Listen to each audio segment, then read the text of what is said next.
मैं श्री गुरु भगवान के चरणारविंद में बार बार नमस्कार करता हूँ। श्री मानव स्वामी जी महाराज के चरणों में भी मेरा बहुत बहुत नमस्कार है, जिनकी अनुकंपा से, जिनकी सारे पुण्यमय से हम लोग को यह सत्संग समारोह का और इस सब का लाभ मिलने वाला है।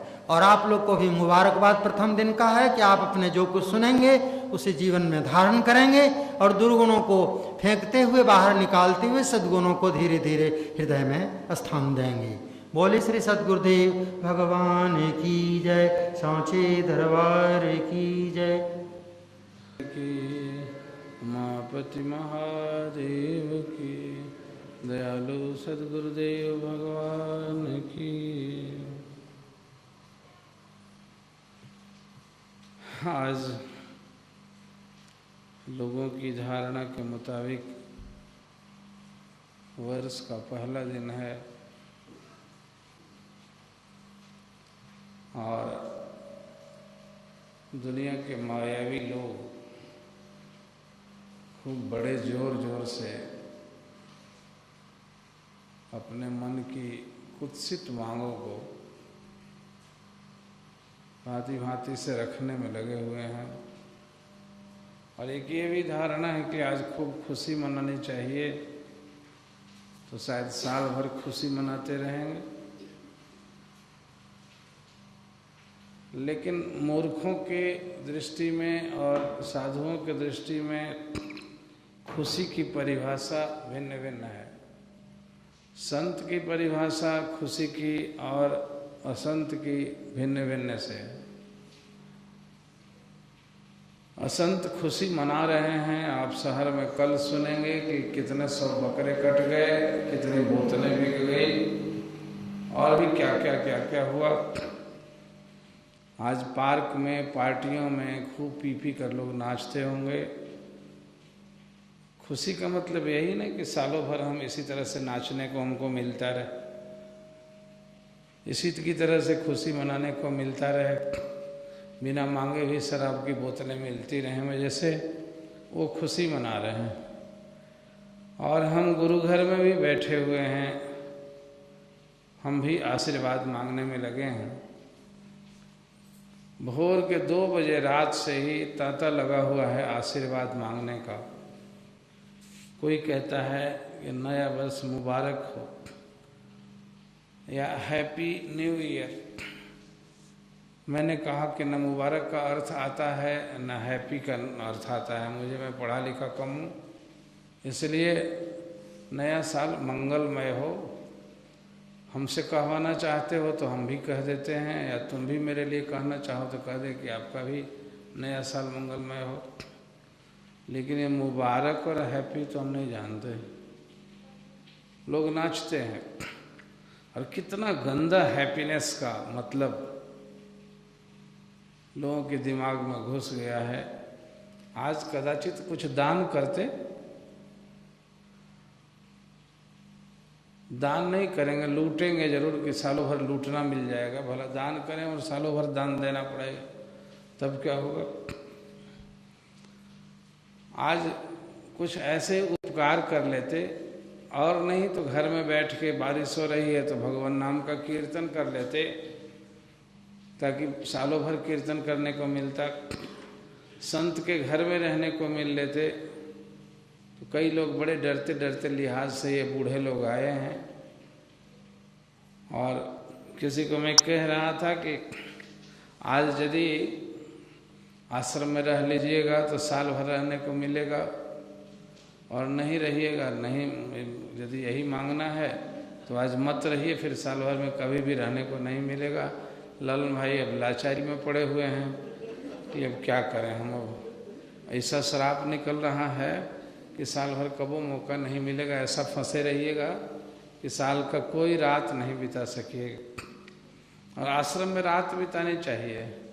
दिन में इधर उधर खेलो तो सही, लेकिन आश्रम में बिताओगे तो आश्रम की रात बड़ी अच्छी होती है। वैसे तो दिन भी अच्छा है, लेकिन यहाँ की रात बड़ी अच्छी होती है। समय से पहले 10 बजे से पहले सो नहीं सकते, और 4 बजे घंटी बजा के जगा दिया जाता है। और आप बैठ के जप करो, भजन करो, कितना बढ़िया। और भोर में ही 5 ही बजे मंत्रोच्चार होने लगता है। इसलिए मानना चाहिए कि भगवान अधिक से अधिक रात, कुल रात न सही, लेकिन अधिक से अधिक रात मुझे आश्रम में रहने को मिले, ये नए साल में कम से कम ये मांगता। तो ये हम क्या मांगना है, हम यहाँ सब बैठे हुए हैं और दरबार खुला हुआ है। नए वर्ष पर हम कटोरा ले लेके बैठे हैं। हमारी मांग क्या होगी है? हे गुरु महाराज, आपके वचनों पर अमल आवे, मेरा मन तन आपकी सेवा में लगे, अधिक से अधिक जग जीवन में जप, स्वाध्याय, दान, तपस्या का मौका मिले, अधिक से अधिक तक साधु संजनों की संगति मिले, अधिक से अधिक तक दान का, उपकार का मौका मिले, ये मांगना चाहिए। और आज कहीं किसी तरीके से मन खराब कर लिया तो ये भी लगेगा कि साल भर मन खराब रहेगा। अब मन खराब करने का प्रसंग आए भी तो मत आने दो। कबीर ने कहा था कि जाते रहे हो अमुक नदी के पार जाके ये काम करके आना, लेकिन गुस्सा मत करना। उसने कहा कि भाई अब गुस्सा कैसे नहीं करेंगे, गुस्सा का प्रसंग आ जाएगा। अभी चलते चलते कोई करता है ना, गाड़ी में बैठे जा रहे तो थूक देगा और बगल में मोटरसाइकिल वाला जा रहा है उसके मुंह पर पड़ गया थूक, तब गुस्सा कैसे नहीं करेगा। कभी भी मौका मिल सकता है आपको गुस्सा करने का, यहीं मिल सकता है या बाहर भी किसी से मिल सकता है। उन्होंने अजीब सा कर दिया, कल बिना गुस्सा किए हुए आ जाओगे तो हम तुमको चेला बना लेंगे। अब वो गया बेचारा कि अमुक काम भी कह दिया था गुरुजी ने, तो नाव वाले को कहा कि उस पार चलोगे, कहा कि हाँ चलूँगा, बैठिए और सवारी आ जाने दीजिए। तो वो बैठ गया बेचारा, अभी अकेला ही बैठा था, पहला ही पैसेंजर। तब तक से 1 2 3 आए आदमी और दूसरा सा एक आदमी आ गया, बड़ी मूछें कड़ी कड़ी और पहलवान आदमी, हाथ में भाला लिए हुए था, ऊपर से शराब पी लिया था और कस के चलोगे उस पर, हाँ मालिक बैठिए और लोगों को आ जाने दीजिए। जैसे ही बैठा ऊपर में तो ये आदमी पहले से बैठा था, तो न मालूम शराबी ही है, उसको क्या दिखा, उसने इसकी ओर ताका कह गए इस शैतान को कहाँ बैठा रहे, ये भी जाएगा क्या? कहा कि हाँ वो भी जाएंगे। मलेच्छ जैसा तो चेहरा लग रहा है इस पापी का, मन करता है कि मार दे थप्पड़ गिर जाए, मुंह करके ताक रहा है हमारी ओर। तो वो बेचारा कुछ न किया ना, अपनी जगह पर बैठा है, तुम काहे को लगे, होते हैं ऐसे शरारती लोग। तो वो बेचारा मन में सोचा कि गुस्सा तो करना नहीं है, नहीं तो गुरुजी जान जाएंगे, इसलिए मन को चुपचाप हंसा रहा। कहा कि मुस्का रहा है, दांते तोड़ देंगे साले मार के मुक्का से, तब भी हंसता रहा चुपचाप। कहा कि मन तो करता है भाला से ठेल दे इसको, ससुराल नीचे चला जाए, और फिर भी ताकता रह के इधर ताके उधर ताके, जब उसकी ओर ताकोगे आंखें फोड़ लेंगे, और ऐसे ही गाली देता रहा उसको। वो बेचारा चुप देखता रहा कि गुस्सा नहीं करना है, गुस्सा नहीं करना है, गुस्सा नहीं करना है, और रोके रखा गुस्सा को। लेकिन अब ऐसा एक आदमी कोई गालियां बरसाते जाए और कोई गुस्सा न करे, हंसता रहे, तो उसको और गुस्सा आएगा।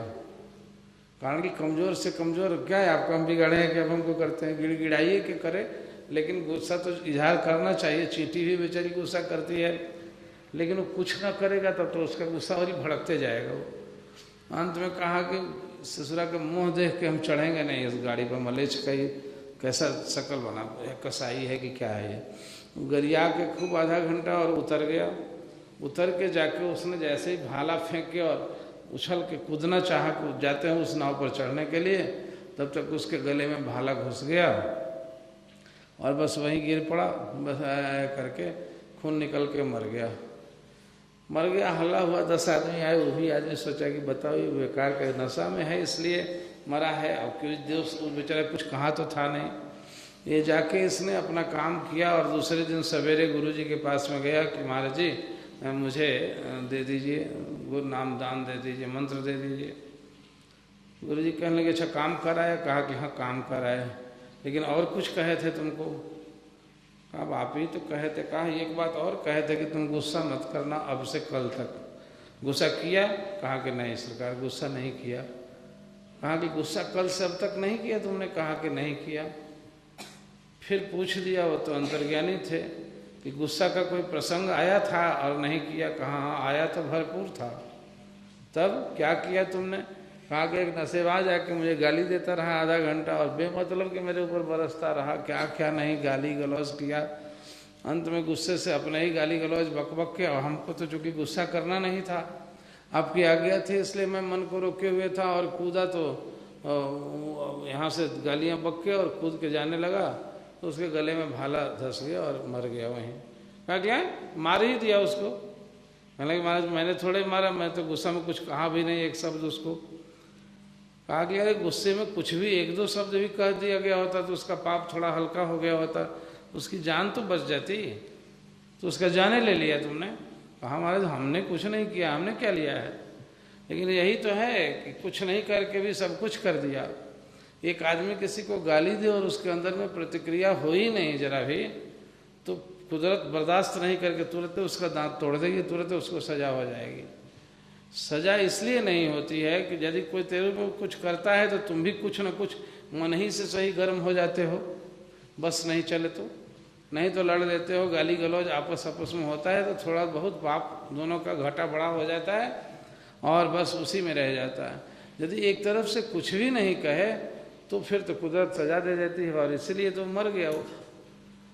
फिर उन्होंने कहा कि महाराज जो कहिए, लेकिन हमने गुस्सा नहीं किया, उसने गाली दिया तब भी। तब गुरुजी बोले कि अरे तुमको अब क्या कहूँ मैं, तुमको दीक्षा क्या दूँ, चेला क्या बनाऊँ? तो गुरु निकला मेरा भी है, गुरु निकला, अब तुमको चेला बनाने की क्या जरूरत है? एक बार गुरु ने वचन कहा कि गुस्सा मत करना 24 घंटा, और 24 घंटा नहीं किया। गाली दी उसने 100 गालियाँ, तब भी मन नहीं बिगड़ना दिया। कितना मजबूत था मन का। तो ये कहते हैं गुरु आज्ञा पाले सोई साधु। कहते हैं कि तू तो चेला नहीं गुरु निकला। गुरु का मतलब तो होता है कि बारी है, गुरु ने आज्ञा दे दी, सुबह से शाम तक मुंह मत लटकाना, और अब रोको तुमको कोई थूक दे तेरे ऊपर, तुमको कोई गाली दे दे, तुम दिन भर में कुछ कह दो तब भी नहीं लटकने देंगे, खुश रहे एकदम खिलखिलाते हुए, तो फिर तब तुम्हारा चौगुना बढ़ भी जाएगा यदि बात मानोगे तो। लेकिन होता नहीं है ऐसा। तो आशीर्वाद की बात कह रहा था आज। आशीर्वाद सभी मांगते हैं, सभी मांगते हैं, सभी मांगते हैं, और इधर से आशीर्वाद खुश रहो तुम। खुश मैं सबको यही कहता भी गया, खुश रहो, खुश रहो। कारण कि धन मेरे पास है नहीं, मैं धन दे नहीं सकता तुमको। खुशी आनंद, आनंद का संतान हूँ मैं, और आनंद का दुकान खोले बैठा हूँ, इसलिए आनंद मांगता हूँ कि हर हाल में खुश रहना सीखो। मान मिले अपमान मिले राजी रहो, खुश रहो तुम। और उसी को मन, चूंकि एक बात में तुरंत होता नहीं है ना, उसका मन जरूर उच्च कोटि का साधक रहा होगा, नहीं तो कह दे गुरु और उस पर अमल करके रह जाएगा तुरंत ही नहीं होगा। नहीं, किसी बड़े बड़े लोगों से नहीं होता है, नहीं होगा। और नहीं होता है उसमें कारण क्या है? हमारा अहंकार मोटा है, कुछ मान के बैठा है कि हम कुछ हैं ये, और मन कहता है कि उसको क्यों नहीं कह के देखते हैं, हम ही को कह रहे हैं, उसको क्यों नहीं कह के देखते हैं, हम ही को कहते हैं। उसको वाला जो है वो मन अहंकार दिखाता है एक, हम कोई कम है, और इसलिए वो मानने नहीं देता है। आशीर्वाद की पात्रता खत्म हो जाती है। इसलिए आशीर्वाद पाने के लिए कैसे देगा? कहते हैं कि ये कबीर कैसे चढ़े कोरी गाजी संग संग, वर्षा खूब होती रहे और तुम्हारा पेंदा औंधा हुआ रहेगा तो उसमें क्या लोगे तुम? अकड़ तो है, अहंकार आता ही है। ये गुस्सा क्रोध जो है अहंकार का बेटा है। ये अहंकार मोटा है, उसको गुरु लोग छेड़ के देखते हैं कि हम इसको उल्टा बात कहते हैं। और गुरु महाराज कहते थे कि तुम गलती करो और मैं तुझको डांटूं, तुम जब बर्दाश्त कर जाओ तो ये कोई बड़ी बात नहीं हुई। गलती से तो मन तुम्हारा अपने दबा हुआ है, इसलिए मेरी बात बर्दाश्त कर जाओगे। तुम करो ठीक और मैं फिर तुमको गलती कहूँ और तब भी तुम्हारा मन न बिगड़े तो समझो कि तू गुरुमुख हो गया और मन को जीत लिया। ठीक करो तब भी ये गलती किया है तुमने, ऐसे किया है, वैसे किया है। और तब भी कहा कि जी हाँ सत वचन। महाराज जी कहते थे कि 2 वचन शब्द को, गुरुमुख को जीवन में जिसको तरक्की करनी है याद रखनी है, हाँ जी और हूँ जी। हाँ, भला जी और बुरा, हाँ जी, ये बिल्कुल हाँ जी और भला जी कहना आ जाए तुम्हें। हाँ जी मतलब कि कोई भी आज्ञा कोई करता हो, गुरु ही नहीं, जितने भी बड़े लोग हैं, जितने भी लोग हैं, अमुक काम कर दे जाना, जी हाँ अभी तुरंत किया, जी हाँ अभी तुरंत किया, उसमें कसर ना लगाओ। और भला जी, जिसने कोई गलती की, किया तुमने, कहा जी हाँ हो गई गलती। दिन भर लोग सेवा किए जाते हैं, हर तरह से सेवा करते हैं लोग। घर से आने वाले जिस रूप में करते हैं, वो जिस रूप में करते हैं, वो जिस रूप में करते हैं। कोई 2 पैसा इसमें लगाता है तो चौराहे पर माइक लगा के कहता भी है कि ये तो मैंने लगाया है, ये तो मैंने लगाया है, ये तो मैंने लगाया है, ये तो मैंने लगाया है। वो भी बोलने वाले लोग होते हैं। और भगवान थप्पड़ मारता है वैसे ही लोगों को कि मेरा दिया हुआ तूने लगा दिया, और तुम मैं कहते हो ना। बकरी जो है मैं कहती है तो उसका गला कटता है, और मैना तू कुतु करता है ये, तो इसलिए वो पिंजड़े में रह के और सबका आनंद वर्धन करता है। मैंने किया, मैंने किया, मैंने किया, मैंने किया। छोटे से काम, दिन भर बच्चे, कोई मिट्टी बना रहा था, कोई कपड़ा धो रहा था, कोई खाना पका रहा है, कोई ये कर रहा है, और मैं घूमता रहता हूँ। हाँ दादा, और हम कहते रहते हम लोग तो कुछ करते नहीं है, सारे लोग काम करते रहे दिन भर। लेकिन घंटा 2 घंटा के बाद जब रास्ता चलते मिला तो टेस्ट करने के लिए एक दे दिए हैं पत्ता गुरु महाराज जी की सेवा हो रही है, अमुक काम हो गया, उसकी बोली की आवाज़ पता चलेगी कि काम नहीं हुआ है। वो जैसे बादशाह का बेटवा था, वो अभी लाके पानी खड़े हैं, आधा घंटा पहले लाके खड़े हैं, और अब आपको याद आ रहा है। अच्छा, तो ये जो भीतर में बैठे हुए हैं सांप देवता है ना, वो बोली का चेहरा बदल देंगे। कर रहा है सेवा। सेवा क्या मतलब? छोटा काम, नीच टहल गृह के सब करियो, और पद पंकज बिलो किस्त भवतरियो। मैं पूछता हूँ कि तुमको यदि किसी दुकान पर बैठ के 500,000 का नफा हो गया होता, तो दुकानदार शाम को जब घर आता है तो गंवा के आ रहा है कि कमा के आ रहा है, दरवाजे पर ही घर वाले समझ जाएंगे उसके चेहरे से। जैसे ही छेड़ेगा जरा भी कोई, ये क्या बात जी, अमुक चीज़ मारो, अमुक चीज़ को, दिन भर बेकार का नुकसान हो गया हमारा, वो भी चीज़ में घाटा लग गया, उस चीज़ में ये हो गया, उस चीज़ में ये हो गया, तुमको अपना काम सूझ रहा है। आज बेकार मूड खराब हो गया, सारी दुकानदारी खराब हो गई, बेकार ने एक ग्राहक आया, इतना मंदा आज का बाजार रहा कि कुछ रहा। और चेहरा बताएगा, यदि कमा के आ रहे हो, कुछ कमाया है तो उधर ही से लेके बढ़िया सब्जी लाएगा, अरे अच्छी कमाई हुई है, लो जरा बढ़िया 2 सब्जी बना लो, पता तो चल जाएगा। सुबह से शाम तक तुमने कमाई क्या है की है कि गंवाया है, तुम्हारा मन बताएगा। कुछ पूछ बैठा, ऐसे निकलेगा भीतर से गर्म। और हमको आती है हंसी कि वाह रे, सुबह से शाम तक दुकान पर बैठे भी रहे और बस कमाई कुछ नहीं हुई। और नहीं होने का कारण तुम्हारा मन है, दूसरा कोई नहीं है। नहीं तो इतने बड़े कमाई का घर है यहाँ कमाने वाले, झाड़ू लगाने वाले परमहंस बन गए, जगत पूज्य बन गए। तो तू करोगे चोरी, तू करोगे कपट, तुम करोगे गुस्सा, तुम करोगे द्वेष। उसको ऐसा हुआ, हमको नहीं हुआ, उसको कुछ हुआ, तुमको मतलब तुम जितने के लायक थे तुमको उतना हुआ, उससे ज़्यादा की अपेक्षा करने की जरूरत।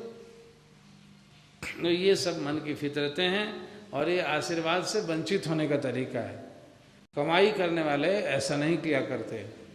जिनको बनना है कुछ जीवन में, जिनको आगे जानना है, अगल बगल ना देखें। जिनको जाना है दौड़ के वहाँ पहुँचना है, तो अगल बगल ताकते हुए जाएगा तो फिर मंजिल तक कहाँ पहुँचेगा।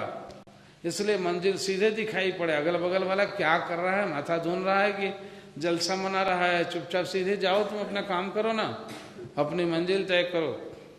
इसलिए साधक को अपनी कमियों को नोच नोच के देखते रहना चाहिए। और एक बात और, एकांत एकांत की बड़ी महिमा गाई गई है शास्त्र में। तुम एकांत होके देख लो। एकांत में मन पाप भी करता है और पुण्य भी करता है। अब जोर क्या है तुम्हारे मन में, तुम तोलो अपने आप को। एकांत में कोई अच्छी बात दिन भर सुनी है किसी बड़े के मुंह से, कोई एक बात पढ़ने को मिली है, कोई एक अच्छी बात गुनने को मिली है, तो उसका चिंतन करोगे या बुराई का चिंतन करोगे? वही तुम हो असली मन, भले ऊपर से कितना लो, लेकिन एकांत में तुम्हारा चिंतन कैसा है, उसकी क्वालिटी तुम्हारा गुरु जानता है या तुम जानते हो? मैं जानता हूं कि तुम एकांत में क्या करते हो, या तो तुम जानते हो कि एकांत में क्या, एकांत में जप करते हो, तुम्हारा मन नहीं भागता इधर उधर, तो उसको दुरुस्त करो ना। काहे को पाले जा रहे हो उसको? दिखाया हम तो जगने वाले हैं, हम आसन लगाने वाले हैं, हम जप करने वाले हैं, और जग के क्या करते क्या हो तुम? उससे तो सोना अच्छा था तुम्हारा। कहते हैं विवेकानंद कि कहते हैं कि छिप के अच्छा बनने से अच्छा है खुल के बुरा बन जाना, खुल के पापी बन जाना। भीतर भीतर से झूठ भी, दिखावा भी, पाप भी, ठगी भी, चोरी भी, बेविचार भी, और फिर ऊपर से अच्छा बनने का मतलब। इसीलिए लोग तुम्हें अच्छा कहते हैं और तुम हो बुरा, तो तुमसे अभागा कोई नहीं है। और लोग तुम्हें बुरा कहते हैं और यदि भीतर से तुम अच्छे हो तो तुम बधाई के पात्र हो, परमात्मा तुम्हें सबसे देगा। इसलिए अंदर से ठीक रखो, मशीन को ठीक रखो, और साधना के रास्ते में यदि चल पड़े हो रास्ते पर, तो इधर उधर मत ताको, है उसको क्या मिला, उसको क्या मिला, उसको क्या मिला, इसको देखने से क्या बनेगा तुमको? उससे मन हताश होगा, मंजिल घट जाएगी, पहुंचना था तो 1 किलोमीटर दूर पीछे हो जाओगे।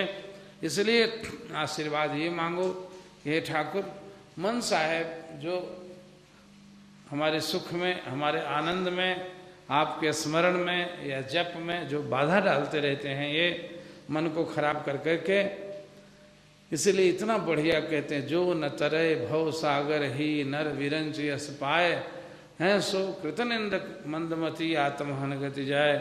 कि जो इतना बड़ा ये सत्संग के समाज को, गुरु महाराज जी के शरण को और इस त्रिवेणी संगम को पढ़ के भी जो अपना परलोक नहीं बनाता और जो अपने हृदय को पवित्र नहीं बनाता, वो कृत निंदक और मंदमती है और आत्महंता है, अपने आत्मा का हत्या कर रहा है। इससे बढ़िया समाज, इससे बढ़िया राहवरी, इससे बढ़िया दरबार और नहीं होता है आज खोजने के पीछे। बाहर प्लेटफॉर्म चाहे कितना बड़ा बना हुआ हो, भीतर में गर्त में जाको देखे तो घृणा हो जाएगी।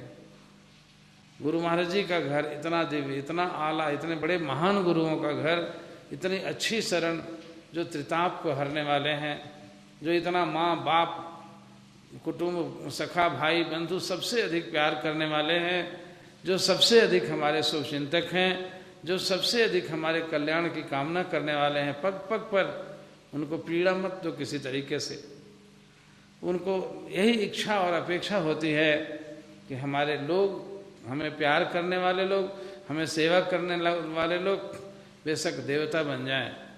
इसलिए आज यदि ये पहला दिन और अंतिम दिन, तो मेरे तो कंसेप्ट में कुछ आता नहीं है, यदि ये है कुछ दिन, तो ठाकुर से मांगो, चीख कर चिल्ला करके, हे परमात्मा मेरा मन मुदित रखना, आपकी सेवा करके वैसी ही खुशी हो जैसे किसी बनिया को व्यापार में लाभ कमा के होता है। चाहे हम भाजी काटते हो, चाहे अगरबत्ती जलाते हो, चाहे फूल जलाते हो, चाहे मंदिर के अगर ये करते हो, चाहे झाड़ू लगा के बालू ढोते हो, सब कमाई ही कर रहे हैं, लेकिन कहीं कमाई जाया तो नहीं जा रही है।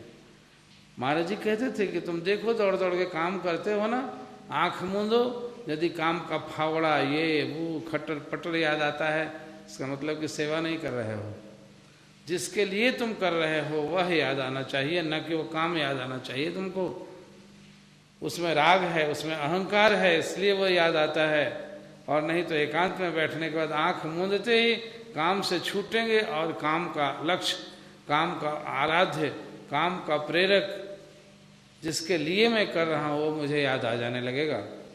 मुझे याद है कश्मीर में गुरु महाराज जी की गाड़ी धुआ रहा था मैं, और हमारे गुरु भाई धो रहे थे और कीचड़ से हम लोग आए थे, पानी पकड़ा रहे थे और महाराज जी ने उनके सामने कोई लाके चाय रख दिया कि भैया लोगों के लिए चाय है, आगे बोलो पी लें, पी के तो कुछ करेंगे। तो एक दो बार आदमी गया, कहने लगे आपकी चाय रखी हुई है, चाय, हमने कहा रख दो चाय होगी। हम लोगों ने सोचा कि घर में रखी होगी, ठंडी हो जाएगी तो फिर गरमा लेंगे, लेकिन हाथ पांव लेटा हुआ है, चक्के में कीचड़ लगा हुआ था। तो 2 बार से तीसरी बार जहाँ हुआ कि महाराज जी खुद कमरे में से उठ के बाहर आ गए, बड़े जोर से आवाज़ देकर मुझे डांटते हुए बोले, और मैं जी कहता हुआ हाथ लेटा हुआ सामने गया। कहते अरे बड़ा शैतान है तू, 2 बार तुम्हें हुक्म गया और क्यों नहीं आया चाय पीने। अब डांटे, मैंने कहा महाराज जी मैं कार धुलवा रहा था, तो मैंने आपका एस्केप चाहा, बचाव चाहा मैंने, कि अब कार धोने के लिए सोचेंगे तो शायद खुश होंगे। गुरु तुमसे काम नहीं करवाना चाहते हैं, ये भूल जाओ तुम्हें। चाहे कार चलाओ, चाहे कुछ चलो, चाहे खाना पकाओ, चाहे झाड़ू दो, वो कुल चलवा के तुम्हारे मन को देखना चाहते हैं कि ये मनवा बन क्या रहा है इसको, कारण कि उसके काम के बदले में तुमको पैसा मजदूरी तो देते नहीं है। तुमको देना मुझे है सौमनस्यता, भीतर की पवित्रता, उससे वंचित हो गए तो चलाते रहो और करते रहो, कुछ नहीं पाया तुमने। इधर से मजदूरी भी गई, अच्छा हुआ किसी दूसरे का चलाते तो तुमको कुछ पैसे मिल गए होते। ये बाबा जी के घर में खाना और कपड़े के लिए पेट के मजदूर बन के रह जाओगे, लेकिन भक्ति और कृपा भी नहीं मिलेगी यदि मन वैसा नहीं बनेगा तो। महाराज हमको डांटे कि तू कार का चला है कि मेरा चला है। मैं हाथ जोड़े खड़ा हूं, कौन कहे, कार तो उन्हीं की है ना, कार का चला है कि मेरा चला है बोलो। मैंने कहा मैं आपका। कहा कार की सेवकाई से गति मुक्ति तुम्हारी होगी, भक्ति बनेगी या मेरी सेवकाई से, मेरे वचन के पालन से। मैंने कहा महाराज जी आपके वचन के पालन से। फिर मेरे वचन पर लात क्यों रखी, मैंने 2 बार आवाज दी और तुम आया नहीं। मैं रोने लगा, कहा क्षमा हो गई, गलती करें। ऐसी भूल अक्सर होती रहती है। काम दुनिया में होते हैं, यहाँ काम नहीं होता। जिस काम को कर रहे हो मेरे लिए ना कर रहे हो, और उस करने के पीछे मुझे उपेक्षा कर दी, मेरे जबान पर लात रख दी। कुदरत देख रही है, वहां मिलेगा कुछ तो नहीं मिलेगा। ये बच्चे दिन दिन भर देखते थे लगे हुए, अभी तक कोई ठंडा में फर्श धो रहा है, कोई मिट्टी पकड़ा रहा है, कोई बालू पकड़ा रहा है, कोई ईटा सीमेंट पकड़ा रहा है। मैं उनका चेहरा देखता था, किसके बदले में क्या दूंगा इनको। खुश होता था ज़्यादा तो मिठाइयाँ रखी थी, मैं एक एक ठो खिला देता था। और तब भी उसमें कई कैटेगरी के लोग थे। पढ़ाई है ना स्कूल में, तो भांति भांति के लोग हैं, कोई कुछ कर रहा है, कोई कुछ कर रहा है, कोई कुछ कर रहा है। और मैं बैठा तो देख रहा हूँ चेहरे सबके कि इसको पा कितना रहा है, गंवा कितना रहा है ये। और देखता था खुशी से। 11 बज गए रात के, वो बेचारा मजदूर मिस्त्री हमारा 11:30 बजे रात तक किए जा रहा है। मैं उसके निकट गया तो झुंझलाहट नहीं, अब छोड़ दो ना, थक गए होगे। कहा जी नहीं, थोड़ा सा बच रहा है, उसको भी कर लेता हूँ। कर्मयोग उसको आ रहा है, ठीक है 100, 200, 400 के मजदूरी, लेकिन मजदूरी कहोगे उसको 6 बजे सवेरे से 11 बजे रात तक मेरे लिए करता रहा हो, तो हृदय से दुआ उसके लिए जाएगी, तुमके लिए जाएगी। और तुम करते हो, रोटी पकाते हो, तुम करते हो, मेरा खाना पकाते हो, मेरे कपड़े धोते हो। मैं जरा बोलूँ तो मुंह से जहर निकल गया, मिलेगा आशीर्वाद? उसके बदले में कपड़ा दे दूंगा, अच्छा सा शॉल पहना के और स्वेटर, और रोटी पकी हुई है, खीर और पूड़ी खा लो। बाकी कैसे मिलेगी? कृपा तो उसको मिलती है जो बिल्कुल एहसानमंद होकर सेवा करूं तुम्हारी। हम लोग गाते थे कि हे महाराज, एहसानमंद होकर सेवा की जाती है। सेवा तो एहसान जता के की जाती है कि हमने ये कर दिया आपका। और यहाँ गुरु के घर में कहते हैं कि बस आपने हमसे करा लिया प्रभु, इसके बदले में जो तुम देते हो वो तो परमात्मा का प्रसाद देते हो। तुम मेरे जीवन को संवारने वाला चीज़ देते हो, मेरे जीवन को आनंद में ले जाने वाली चीज़ तुम दे रहे हो। मेरे विचारों के ऊपर जो अज्ञान का पर्दा पड़ा हुआ उसको हटाने वाले तुम हो। और मैं क्या करूँगा? मैं जो करता हूँ वो 100-200 हज़ार रुपये का नौकर कर सकता था आपका जो, और आप जो करते हैं दुनिया में कोई नहीं कर सकता। माता से हरि 100 गुना और हरि से 100 गुरुदेव, परमात्मा से भी दर्जा तुम्हारा अच्छा है। वह परमात्मा न्याय का न्यायी है, वो सत्यासत्य का विवेक करने वाला है, वो साफ साफ कर देगा। और गुरु कृपालु है, वो कृपा कर देगा कि मेरा बच्चा है, इतनी गलती की है इसलिए माफ कर दो इसको, इतने दिन तक मेरी सेवा की है इसलिए परमात्मा इसको कामयाब करना, इसको सुमति दे देना। सुने होंगे मस्किनिया पहलवान की बात कि अमृतसर गुरुद्वारा बनने के लिए गुरु घर से संवाद गया, कितना 100 रुपया तुम्हारे ऊपर लगाया जाता है, उसके लिए खुदाई हो रही थी तालाब की। उस बेचारे के पास कुछ भी नहीं था, 300 रुपया लगा हुआ है। तो उसने कहा कि अब कैसे दें, और गुरु घर से मुंह खोल के आज्ञा मांग ली गई। इससे बड़ी और सौभाग्य की बात क्या होती है? वो गरीब जो 1 पैसे का मोहताज था, सोचता है कि अब कैसे करूं कैसे करूं कैसे करूं। तो शाम को कुश्ती का डामा बज रहा था कि भाई कोई कुश्ती लड़ेगा लड़ेगा लड़ेगा तो क्या होगा, जो जीत जाएगा उसको 100 रुपया इनाम, जो हार जाएगा उसको 50 रुपया इनाम। तब मेरे मन में आया, उसके कहता है कि ऐसा करूं कि इतने बड़े नामी पहलवान से जीत तो सकता नहीं हूं, हार तो जाऊंगा, और हारूंगा तो 50 रुपया कम से कम गुरु महाराज जी के घर पे हारूंगा, या मार भी देगा मर भी जाऊंगा तो 50 रुपया गुरु महाराज जी के घर में पहुंच जाएगा, और फिर 250 में 200 बचेगा, फिर अगला जन्म लेके देख लूंगा। लेकिन ना कैसे कर दूं कि गुरु महाराज जी के घर से सेवा लगी है और मैं ना कर दूं। जिसको होता है वो भी नहीं करता है, जिस बेचारे को नहीं है वो मन में जुगाड़ करता है और जाकर नाम लिखवाता है कि कल की कुश्ती में मैं प्रतिद्वंदी होऊंगा इसका, मैं इसके साथ लड़ूंगा। लोग देखने लगे मरियल सा आदमी, खाने का ठिकाना नहीं, ये भी लड़ेगा। कहा तू कि किसी और का? कहा नहीं नहीं मैं लड़ूंगा। कहा तुम को पहलवान भी हो? कहा कि अरे पहलवानी तो अखाड़ों में देखोगे कि यहीं देखोगे? मैं लड़ूंगा। नाम लिखवा दिया उसने, और हल्ला हुआ दूसरे दिन कि एक आदमी उसके साथ कुश्ती के लिए चैलेंज किया। वो बेचारा ठीक टाइम पर कुश्ती के पहुंचा, बड़े भारी पहलवान से लड़ना था। इधर देखा जो कपड़ा निकाला तो कुल हड्डी गिन जाती उसके पेट की, और एकदम मरियल सा यहाँ की हंसली बैठी हुई और आंख धसी हुई और छाती ऐसे दिखावटी बनाता है, आगे आ जाओ। वो भी पहलवान भी सोचा कि भले आदमी के साथ मुझे लड़ने को मिल रहा है ये। तो अब उसके बाद ही कुछ कमी नहीं, कहा बता दूंगा अभी, तुम छुओ तो बिजली हो जाऊंगा मैं। ललकारता रहा, लेकिन तब भी देखे कि न पैतरा करने आ रहा है न ताल ठोकने आ रही। आदमी है कौन, ही पगला है कि क्या है? कहा कि तुमने मेरा नाम सुना है? क्या सुना है? बाजी आओ, तुम उतरो, बात मत बनाओ। हजारों लोग देख रहे थे। उसने जब हाथ मिलाना चाहा तो हाथों मिलाने नहीं आया उसको। फिर सोचता है कि एकदम अनाड़ी है, कभी पहलवानी किया ही नहीं है, ये काहे को लड़ने पर उतारू है। तब उसने हाथ पकड़ के धीरे से सोचा कि गला मिलते हैं पहलवान लोग, प्रणाम करते हैं जो तरीका, तो गला मिलते वक्त कहा कि क्यों से बाल बच्चों को रुलाना है क्या, मरने पर आए हो? हाँ हाँ मरने ही के लिए आया हूँ। है क्या? मरने के लिए? क्यों मरना चाहता है तू? कहता है भैया मेरे गुरु महाराज जी के घर में तालाब खुद रहा है और वहाँ से हुक्म आया है इतनी सेवा भेजवाने के लिए। मैं गरीब हूँ, मेरे पास पैसे नहीं हैं, और 150 की सेवा लगी है, तो मैंने सोचा कि अब क्या करूं, आपके साथ लड़ जाता हूं, पटका जाऊंगा, मैं मर जाऊंगा, तो 50 रुपया जो हारने वाला जो है वो गुरु महाराज जी के घर में हमारा गुरुद्वारे में भिजवा दीजिएगा, और अब अगले जन्म में 100 रुपया और पूरा कर लूँगा।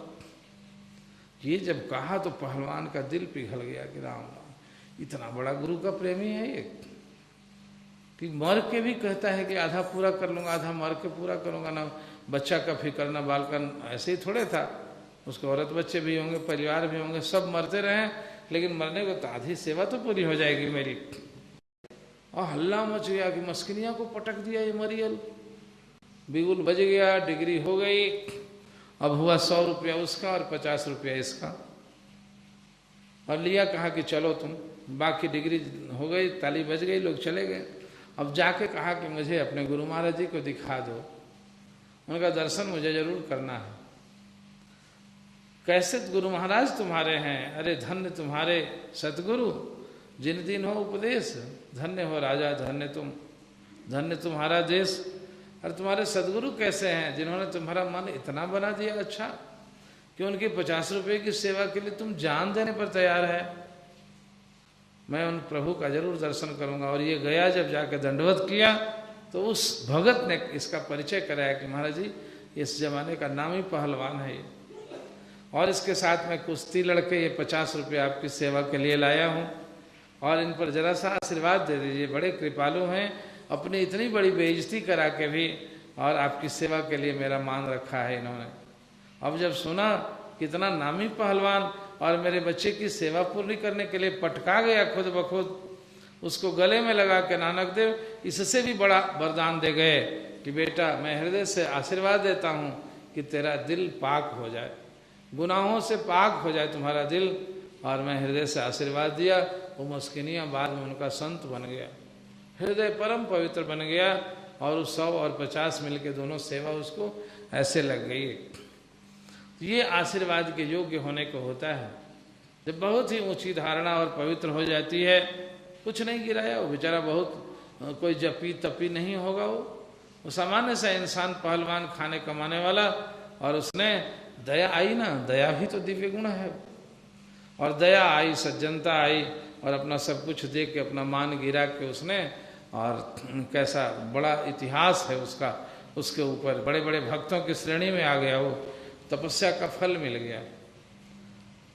तो बड़प्पन हृदय को बड़ा बनाने के लिए ये दरबार है। ठोक ठोक के जो कुछ भी किया करा जाता है, हृदय यदि बड़ा नहीं बन रहा है तो दुर्भाग्य है। सब कुछ किया भी और हृदय छोटा का छोटा रहे। अरे तो किसी एक की दरी सी बड़ाई सुनी और तुम्हारा दिल बैठ गया है। तुम्हारे मुंह से तो कहते हैं ये संत का लक्षण है कि बस सबकी बड़ाई करे, और अपनी यदि बड़ाई होने लगे तो सकुचा जाए।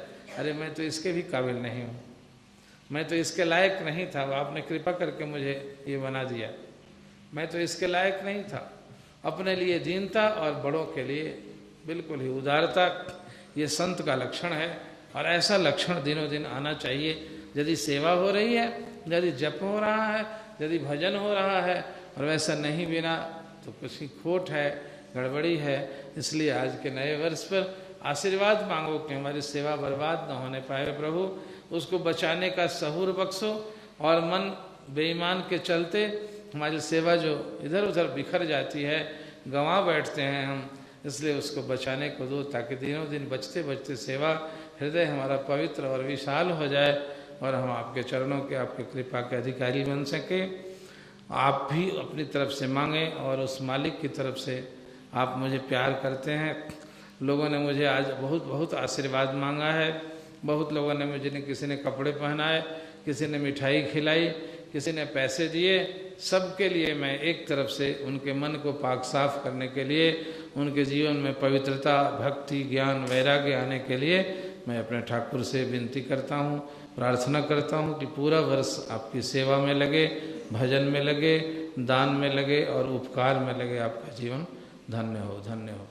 बोले दयालु सद्गुरुदेव भगवान की। हरि ओम गजाननं भूतगणादिसेवितं कपित्थजम्बूफलचार उमासुतं शोकविनाशकारकं नमामि विघ्नेश्वरपादपङ्कजं।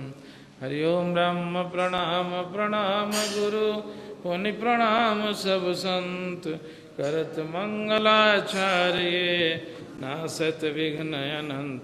नमोस्तनंताय सहस्रमूर्ति सहस्रपादाक्ष शिरोर्भक्ति।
विश्वनाथ गंगे,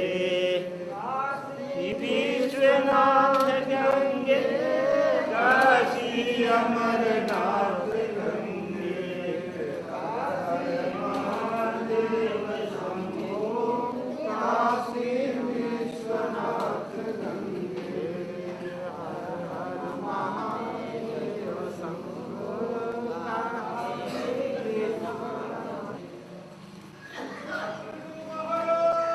की जय।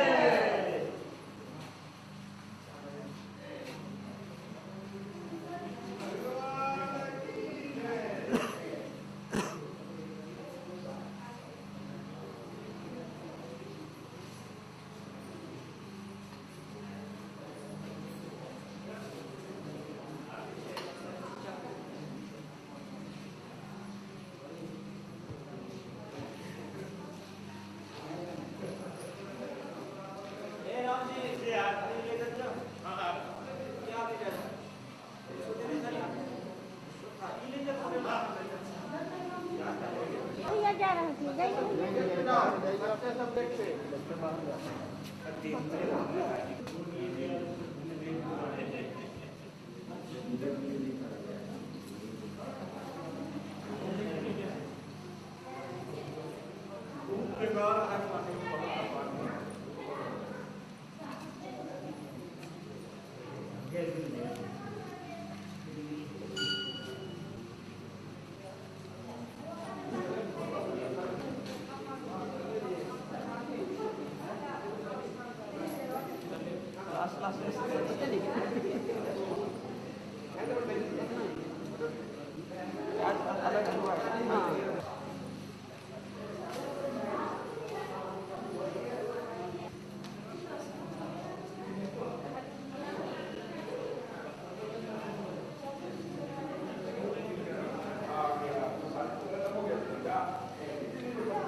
Soya वो